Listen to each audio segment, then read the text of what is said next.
नमस्ते। चलिए आज चलते हैं समय में थोड़ा पीछे, बहुत पीछे, उस दुनिया में जो प्राचीन एजियन सागर के किनारे बसी थी। ये वो जगह है जहां यूरोप की पहली बड़ी बड़ी सभ्यताएं पनपी। और हाँ, ये कहानी ग्रीक मिथकों के लिखे जाने से भी सदियों पुरानी है।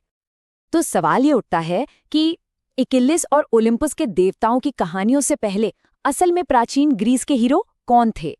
मतलब होमर की महाकथाओं से भी पहले यहाँ कौन लोग थे?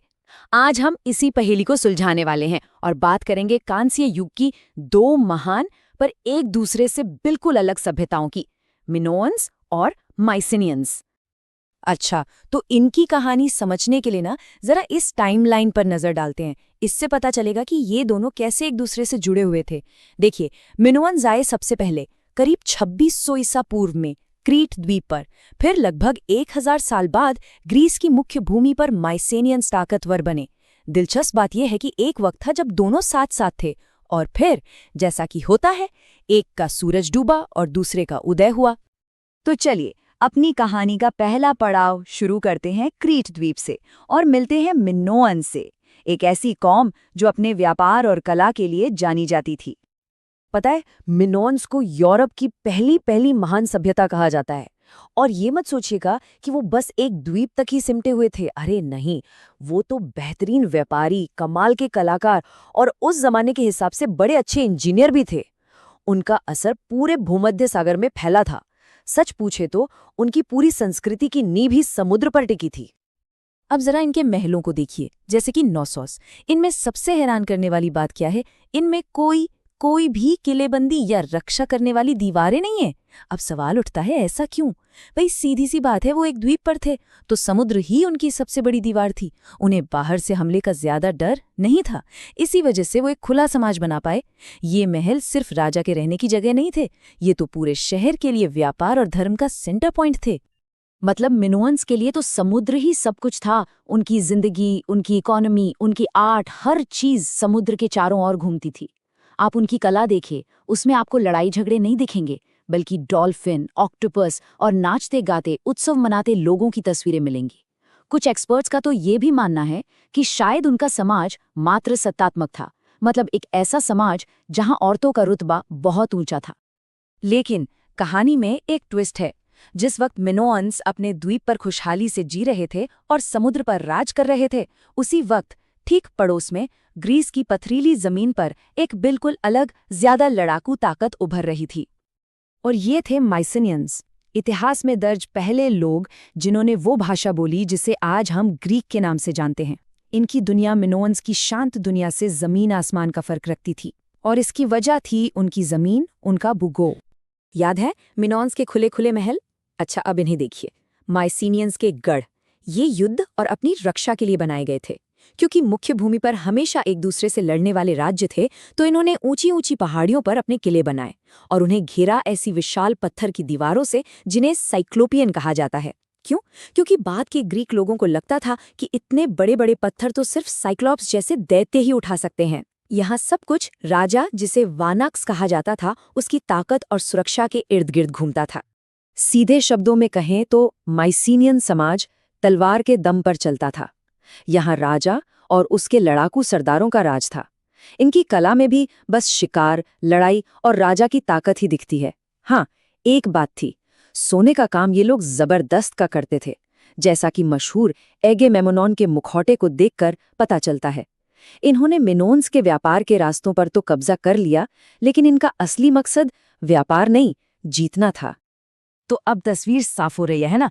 हमारे सामने दो पड़ोसी हैं जो एक दूसरे से एकदम जुदा हैं। एक तरफ द्वीप पर रहने वाले शांति पसंद व्यापारी और दूसरी तरफ मुख्य भूमि के लड़ाकू योद्धा। इन दोनों के बीच एक और बहुत बड़ा फर्क है, और वो छिपा है इनकी लिखावट में। मिनोअन्स एक लिपि इस्तेमाल करते थे, लीनियर ए। कमाल की बात यह है कि आज तक इसे कोई पढ़ नहीं पाया है। ये एक अनसुलझा रहस्य है। लेकिन माइसिनियंस की लिपि लीनियर बी को 1950s के दशक में डीकोड कर लिया गया। और जानते हैं इससे क्या पता चला? कि ये ग्रीक भाषा का सबसे पुराना लिखा हुआ रूप है। बस यही वो पक्का सबूत है जो हमें बताता है कि माइसिनियंस ही असली पहले ग्रीक थे। चलिए अब इन सारे अंतरों को एक साथ एक नज़र में देख लेते हैं। देखिए, नेचर में मिनोन्स थे शांति से व्यापार करने वाले और माइसीनियंस थे लड़ाकू।